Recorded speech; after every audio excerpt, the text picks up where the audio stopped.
What's up, guys? My name is Zach, and today I am driving a 2007 Toyota 4Runner Sport. Up front is a 4.0-liter V6, and down below is a 5-speed automatic transmission. Now, I am super excited to be driving this 4Runner for two reasons. First of all, I really love these older 4Runners. I've done a handful of them. It's nothing that new. But the second reason is the fact that I just got out of the brand new Toyota Land Cruiser, which is back on the market after several years off here in 2024. And so I have Toyota off-roadiness on the brain. And I'm excited to share the differences between the 4Runner and Land Cruiser at the end of the video, because here in America, it's not that much. But if you would like to submit your own vehicle, you can head on over to my website, zackpradel.com/submit.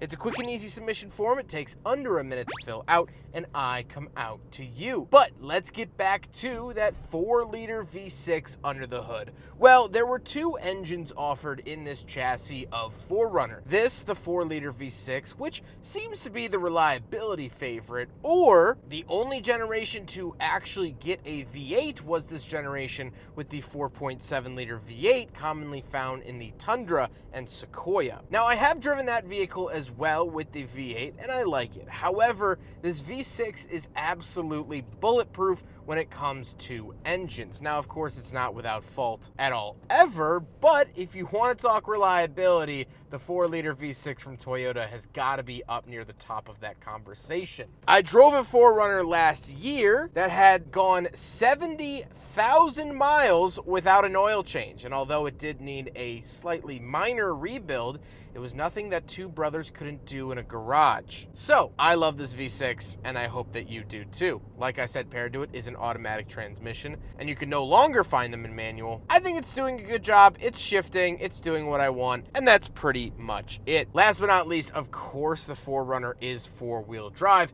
and we'll talk about some options that come along with that later on. How does it feel to drive the Toyota 4Runner? Well, it is a decently rough and tumble off-roader. Ride quality is not its strongest suit. However, it's not really meant to be. It's meant to do a job, and it does it very well, so ride quality fell by the wayside. You do kind of sit on top of the vehicle, it feels like. You have a really tall seating position. The steering is right on, not too heavy, not too light. Throttle response isn't great, but of course the V8 would help that out, and overall it's a fine driving experience. But as I mentioned, on pavement driving is not what this vehicle is supposed to do. With that stuff out of the way, let's talk about the interior. Well, in front of me I have three main gauge areas. Off to the left is my tachometer, in the center is the speedometer, and off to the right is my fuel and coolant temperature. On the steering wheel we do get our volume, select, and mode, as well as our cruise control off to the right. And to the left of the steering wheel, we do have a climate control vent, gauge dimmer switch, and our center locking differential. Moving out of the door, we do have a little speaker, as well as our power mirrors, power locks, and power windows. And moving into the center, we have an aftermarket radio, because any radio from this era isn't going to keep up with modern tech. Two climate control vents on either side of that, and a digital readout for the climate controls. So off to the left is our fan speed, in the center is our temperature, and off to the right is where to send it. This was a little weird to get used to. They're not laid out in the most easy way to read, so it did take a second for sure. However, that learning curve is rather small. To the left, we have our auto up and down rear window. So the rear window of the 4Runner, since day one and still to this modern 4Runner, you've been able to roll the back window up and down. Love that feature. As well as we do have our push button 4-wheel drive system, just a little turn dial here. And off to the right we have our hazard switch. Down below we do get a cubby, which is very nice to see, and we have cup holders. So we will do a big friggin' bottle test here in the 4Runner, and I'm very happy to report that it does in fact pass. The cup holders are not only big, but they have these little extendable arms that you can kind of kick out, and that helps stabilize the big freaking bottle when in the cup holder. So, at the end of the day, ladies and gentlemen, that's what we call a pass.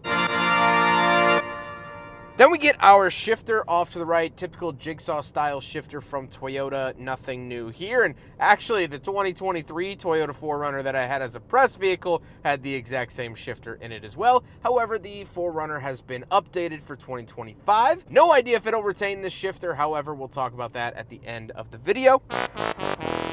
Little cubby with a 12-volt outlet off to the left, and our hill descent control in the center with 2 dead switches, a little cubby and center console, and then we'll talk about the seats. The seats are very basic. The upper trim V8 that I drove had leather seats, which was very nice. These are a little bit stiffer, a little bit less forgiving. However, they're not terrible. They're not the bottom of the bucket in terms of all automotive seats, so it's fine and dandy enough.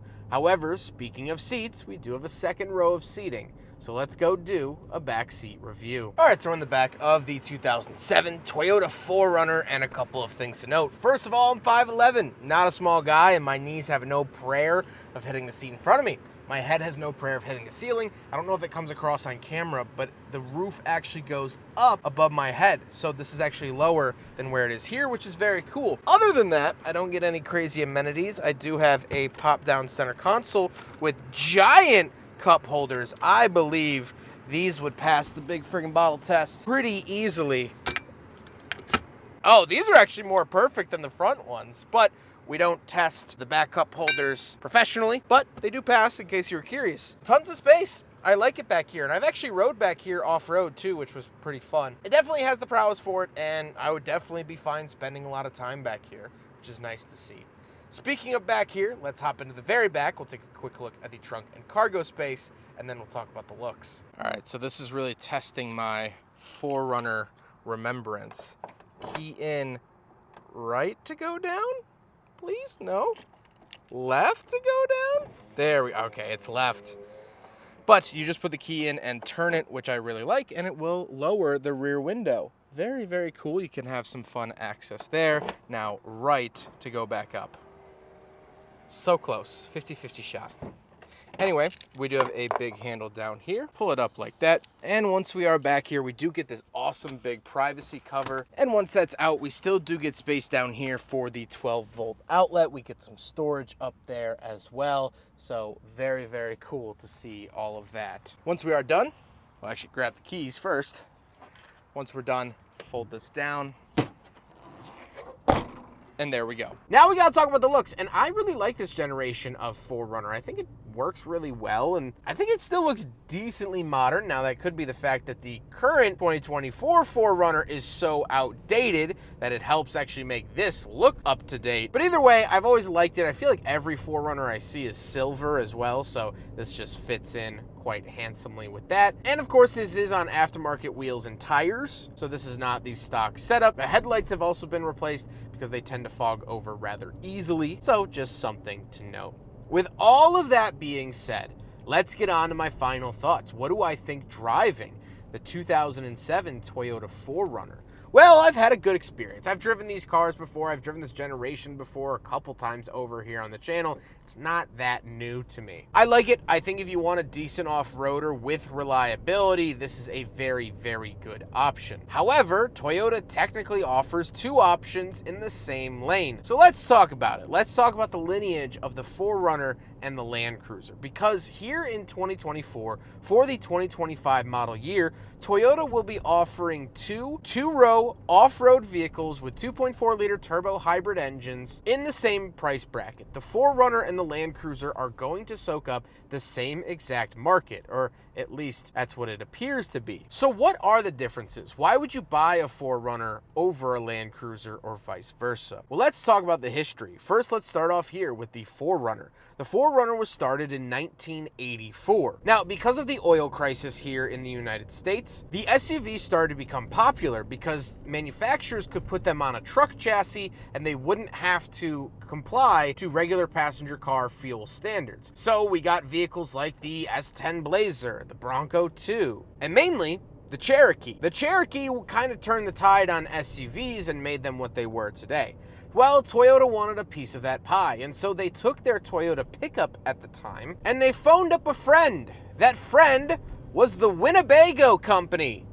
Yes, that Winnebago company. And they said, hey, we have these Toyota pickups we want to make into an SUV. And they said, okay, cool. They designed a rear cap that would go on the back of the trucks. They would cut the rear wall off the back, add a second row of seats, and make it so the top was removable. The first year of the 4Runner, you could only get the fiberglass top in either black or white, and then for 1985, they moved it on to body color. And it sold really, really well. They didn't make a whole lot of them, but it sold really well. And so Toyota took it upon themselves. They said, okay, thank you, Winnebago company, kind of dropped them like a bad habit and decided to make the 4Runner on its own. And that's what the vehicle has been ever since. The second generation had an integrated top. It was no longer removable. However, it retained the roll down back window. And now for 2025, it's morphed a lot into a regular road going vehicle. However, it still retains the off-road capabilities and the rear roll down window. The Land Cruiser has a different origin story. Back after World War II, when Japan was rebuilding, they needed a light vehicle for their military, and they saw the success of the American Jeep work out so well,